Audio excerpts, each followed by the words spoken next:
Hi, I'm Rowena.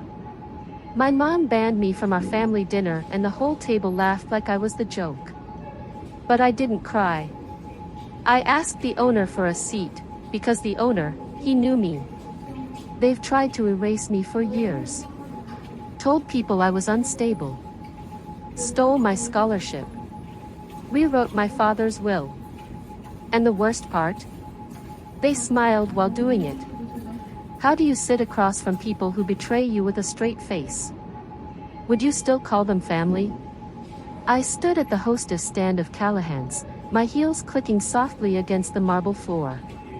The woman behind the counter gave me a tight-lipped smile before scanning her screen. I'm sorry, ma'am, there's no Judson listed for tonight's reservation. For a moment I thought I misheard. I checked my phone, 7:15 p.m. Saturday night, exactly when my mother said the family dinner would start. There must be a mistake, I said calmly. My mother made a reservation for 6. The hostess didn't even flinch. There is a reservation for 6, but it's under Tanya Judson. Tanya. My sister. Not me. I shifted slightly and glanced past her toward the dining area. There they were. My mother Deborah, Tanya, their husbands, and Deborah's longtime friend who always insisted on being included in family matters. They were mid-laugh, glasses raised, plates already half finished. So they were here on time, without me. I clenched my jaw and smoothed my dress. My mother hadn't forgotten. She'd excluded me on purpose. As I stepped forward, Tanya noticed me first. Her eyes widened, but not with surprise, more like satisfaction. Then Deborah looked up. She didn't flinch. Didn't wave me over. Instead, she lifted her wine glass and called out across the room with a grin sharp enough to draw blood. Well, you actually came. She laughed. Didn't expect to see you here, sweetie. This place might be a bit upscale for your usual vibe, huh? The table chuckled.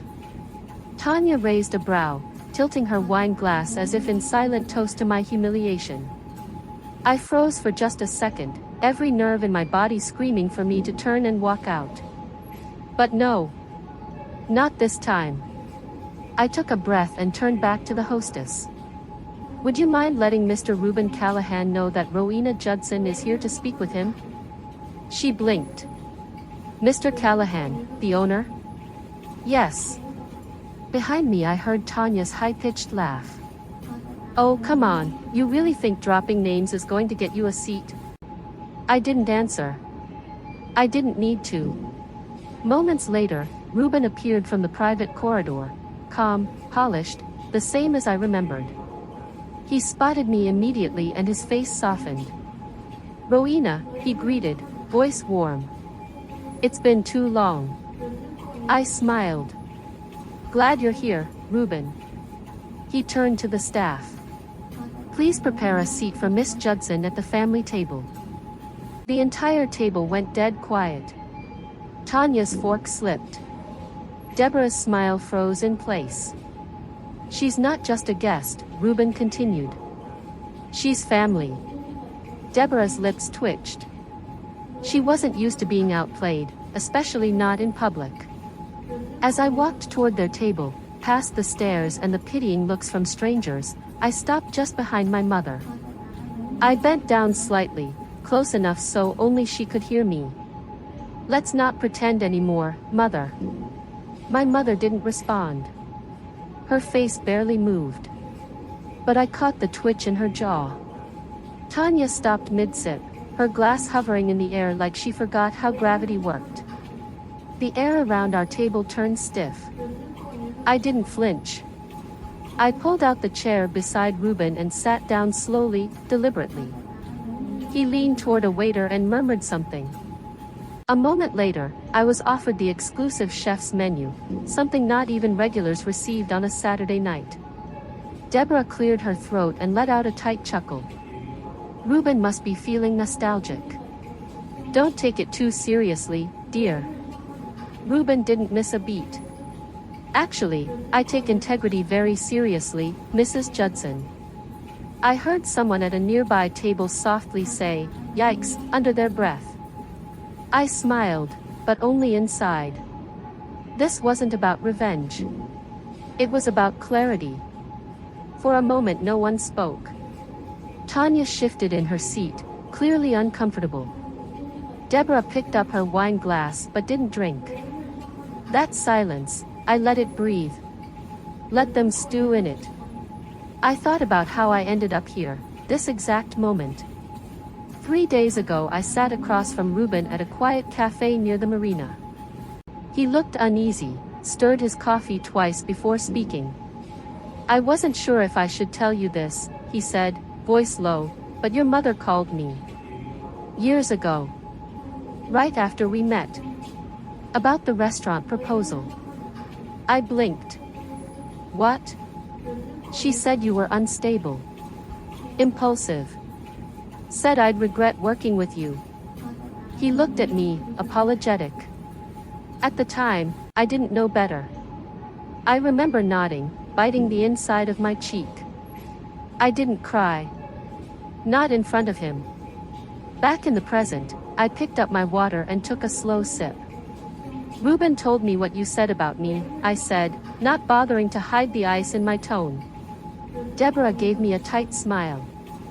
"You've always been dramatic, Rowena." I simply gave him a realistic view of your tendencies. "No." I put the glass down. "You slandered me. You sabotaged my reputation. You did it behind my back because you didn't have the guts to do it to my face." She laughed once. "Oh please. You were chasing pipe dreams." Someone had to tell him the truth. Tanya muttered, "Come on. This again?" I looked at her, calm. He was about to invest in my dream, a real future. But you made sure he hesitated. You didn't just doubt me. You poisoned the well. Deborah rolled her eyes. "If you failed, it would have been on me. And if I succeeded," I leaned forward, "you couldn't handle that either." Ruben looked between us and then settled his gaze on Deborah. "Some legacies don't fade," he said softly but firmly. "But some do rot." Deborah didn't speak. But I could see the way her spine stiffened, like she'd been caught in a draft she didn't expect. Tanya mumbled something about drama queens, her tone coated in syrup and venom. Ruben didn't engage. He simply signaled for the waiter to begin service. The plates arrived, elegant, pristine. But no one touched a thing. I picked up my fork, cut into the appetizer, and placed a small bite on my tongue. The flavors blurred. It was good. I knew that, but my taste buds weren't the problem. Tanya let out a light chuckle. "Still got that flair for theatrics, huh?" I didn't answer. I just looked down at my plate, letting the memory flood in like a slow-moving tide. It was spring 2019, my wedding day. Del Mar Garden. The ceremony was simple but beautiful, jazz trio, fresh white roses, sunset behind us. The seating chart had been agonized over for weeks. I'd saved the front row seat for her, labeled with her name, tied with a single white ribbon. She never came. I stood at the altar, trying not to look in that direction. Tanya whispered, "She has a migraine. Don't cause a scene." So I smiled. I cut the cake. I danced. I toasted. 2 days later, I saw a tagged photo of her sipping cocktails on a yacht in Cabo. Same weekend, same time, smiling with strangers while I stood alone under fairy lights, telling myself it wasn't personal. But it was. I swallowed and placed my fork down, napkin folded neatly. "Funny," I said, eyes on my mother. "You couldn't bother to show up to my wedding, but this dinner, impeccable timing." Deborah raised her eyebrows, amused. "Your wedding wasn't exactly our kind of event." I tilted my head. "No, Mom. It wasn't your kind. It was mine. And you made sure I knew I was on my own. She reached for her wine. Don't be so dramatic. You always make everything about you. I leaned in slightly. Maybe if someone else had tried to make anything about me, I wouldn't have to. There was silence again, the kind that fills every inch of a room without making a sound. Tanya broke it with a smug smile, raising her glass. That chip on your shoulder must weigh a ton. I didn't respond to Tanya's jab. I just stared at her, calm, even, like a poker player holding the best hand at the table. She didn't know I'd already seen behind her smile, and she sure as hell didn't know I had the receipts. The tension thinned slightly as the entrees were placed down with quiet precision. Deborah swirled her wine without drinking it. Tanya leaned toward me across her plate of sea bass, voice suddenly sweet as syrup. So how's that restaurant project of yours going? Still chasing little startups? I dabbed the corner of my mouth, slow and deliberate. You mean the one you pretended to care about 2 months ago? She blinked, then smiled, falsely innocent. I was just being supportive, right? 2 months ago, she'd called out of nowhere, asked to meet for lunch, said she missed me. That alone should have triggered every red flag I had. But I went. Maybe I wanted to believe she meant it. We met at a spot in Hill Rest, quiet and casual. She ordered a kale salad and asked about my plans. I told her just a little. I was excited, proud. I said I was working on a new concept, fast casual Mediterranean, sustainable supply chain, aiming for 3 locations in the first year. Still under wraps. She smiled and nodded, asked investor-type questions that I mistook for curiosity. 2 weeks later, a contact of mine forwarded me a pitch deck from a local angel group. The concept, branding, market plan, even the rollout schedule, it was mine. Word for word. Except the name on the pitch? Tanya's boyfriend. She didn't just steal an idea. She weaponized my trust. I looked back at her now. Her smile had thinned. If you're ever short on ideas, I said smoothly, maybe next time just call me directly, instead of sending your boyfriend to pitch my deck. Tanya's eyes narrowed before snapping into that fake laugh of hers. I have no idea what you're talking about. Oh, I think you do. I cut into my food, still not breaking eye contact. Deborah finally chimed in, her tone sharp.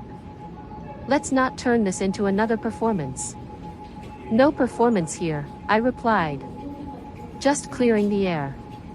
You always make people uncomfortable, Tanya hissed. Is that your thing now? No, I said, laying down my fork. But if betrayal makes people squirm, that's not on me. Deborah looked between us, irritation flashing behind her mascara-heavy eyes. She opened her mouth to say something, but I cut her off. And if you're wondering how I handle betrayal these days, keep watching. Tanya's grin faltered. Her confidence cracked just enough to show the nerve she tried to hide. I didn't smile. I didn't soften. I pressed forward, because surviving was never the goal. Tonight, I was done ducking punches. I was swinging back. I folded my hands gently in front of my dessert plate. Since we're sharing, I said evenly, did either of you hear about the scholarship I tried to set up in Dad's name? Deborah glanced at me, her expression unreadable. It was meant to be small. Quiet. A fund for culinary students who grew up like he did, without much. Just something to honor him. No response. Just the sound of silverware gently clinking on porcelain. Well, the grant board got a letter. Anonymous, of course. But carefully worded. Said the family didn't approve of his name being used in connection with my business. I looked straight at Deborah. You signed it, didn't you? She didn't blink. But her posture stiffened like stone. Tanya fidgeted with her napkin. You always twist things, Deborah said calmly. No. I remember them exactly how they happened. You tried to erase him again, but this time through me. Reuben, quiet until now, sat down his glass with a dull tap. No one said a word. I wasn't done. And while we're pulling receipts, Tanya, guess who called me last week? Mallory. From college. Remember her? Tanya hesitated, then shrugged. She apologized, I continued. Said she felt awful for skipping my wedding. Said someone told her I had cancelled it last minute and was having another breakdown. Tanya's face drained of color. You didn't just want distance. You wanted isolation. You weren't satisfied with cutting me out, you had to make sure no one else stayed in. Deborah exhaled, annoyed. You were always fragile. Everyone had to walk on eggshells. No, Mom. You just didn't like it when someone pointed out the cracks. The waiter returned to refill water. I didn't move. I leaned in slightly and said, with a calm clarity that quieted even the air, this is your warning. Deborah scoffed. Is this a threat now? No. It's a line. I've stopped asking for space at your table. I'm carving my own, and trust me, it's standing room only. Tanya gave a short, dry laugh. You sound ridiculous. I picked up my glass. Steady hands. No shake in my voice. Try me again, and next time, it won't just be words. Deborah calmly lifted her napkin, dabbed her lips like the night hadn't spiraled into a silent war zone. Her posture didn't scream panic, but I saw the flicker in her eyes. She was preparing something. Well then, she said with a controlled smile. Since we're laying cards out. I didn't blink, and then Tanya reached into her purse and pulled out a trifold paper with her signature fake warmth. Thought I'd share this with the family, she said, sliding it across the table like it was just another menu.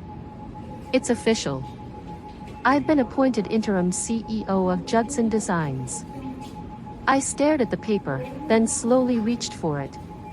My hands were steady.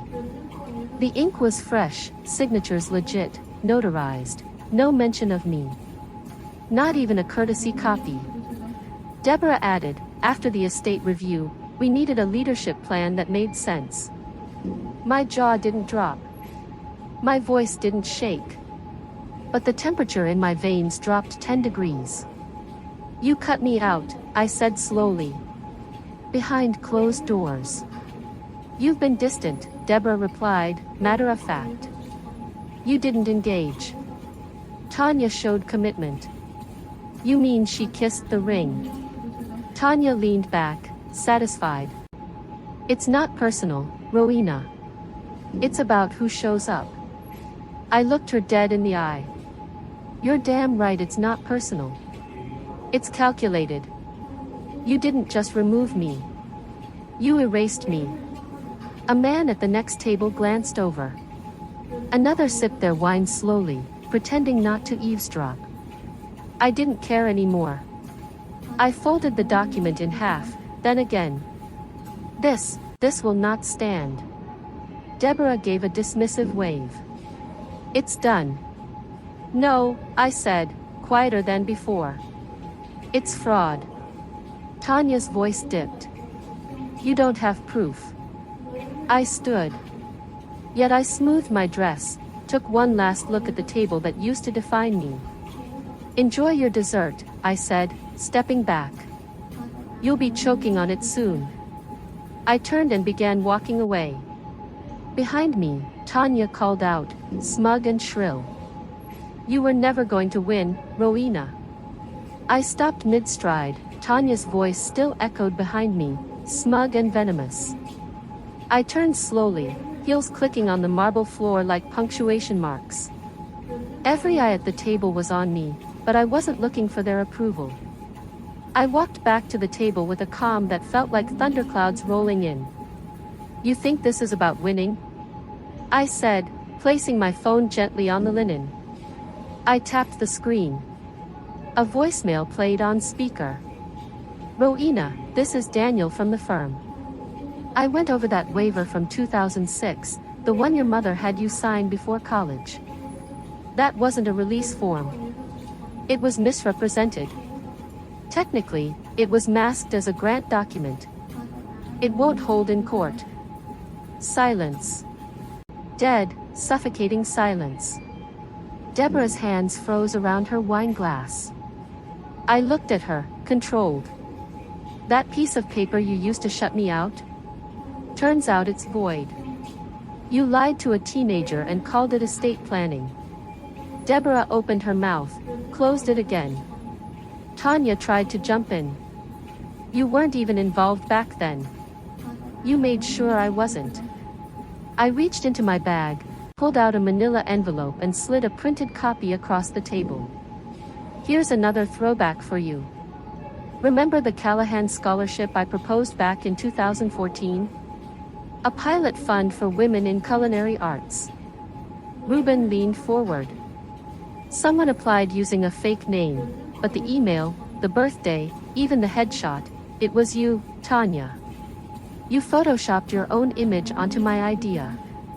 He looked stunned. Tanya blinked rapidly, her smile collapsing. I needed that money, she said weakly. You stole that money, I corrected. You didn't even tell me. You could have asked. You didn't. It was years ago. And that makes it okay? I asked. You didn't just take a check. You took credit. You took opportunity. That was supposed to help girls like us, not bury me further. Tanya pushed her plate away, lips trembling. Deborah looked ready to implode. That voicemail could be anyone. It's admissible, I said simply. Guests from nearby tables had stopped pretending not to listen. One whispered to another. A woman across the room said aloud. This isn't a family meal, it's a takedown. Deborah stiffened. You don't have proof of intent. I don't need it, I said, rising to my feet. Because everyone here can see exactly what you intended. I turned to Ruben, my voice low and level. I think it's time I open the real envelope. I reached into my bag slowly, deliberately. The weight of the restaurant seemed to shift, like the air thickened with curiosity, confusion, fear. My fingers wrapped around the aged envelope, the one with frayed edges and my father's handwriting across the front. To my daughter Rowena, do not let them rewrite your legacy. I placed it gently on the table. Tanya scoffed.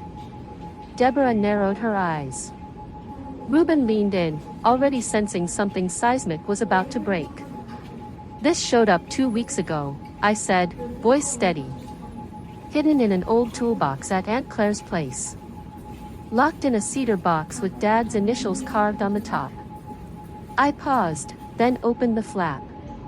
There was a letter, and a will. Tanya let out a laugh that cracked at the end.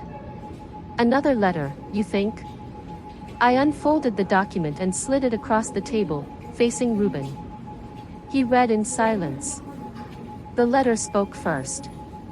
I trust Rowena with the Judson name, the business idea she once shared with me, and the scholarship in my memory. I've split the estate equally, but if the family ever disputes her right to lead, this document stands as my final word. I looked up. This was notarized 6 months before he died. Deborah was already shaking her head. That was never filed. That's invalid. He changed it. Ruben stood straighter. He didn't. I know the attorney. This is real, and it's binding. Gasps rippled across the restaurant. A fork clattered from another table. Somewhere near the bar, someone whispered. Oh my God. They really tried to cut her out. Tanya's face paled to ash. You can't be serious. I met her stare with full force. You wore my dress. You took my clients. You silenced my name. And when none of that stopped me, you tried to erase my father's wishes too. Deborah's hands trembled slightly. She blinked hard. You weren't ready, Rowena. You weren't strong enough. You always fell apart. Funny, I said, eyes on her.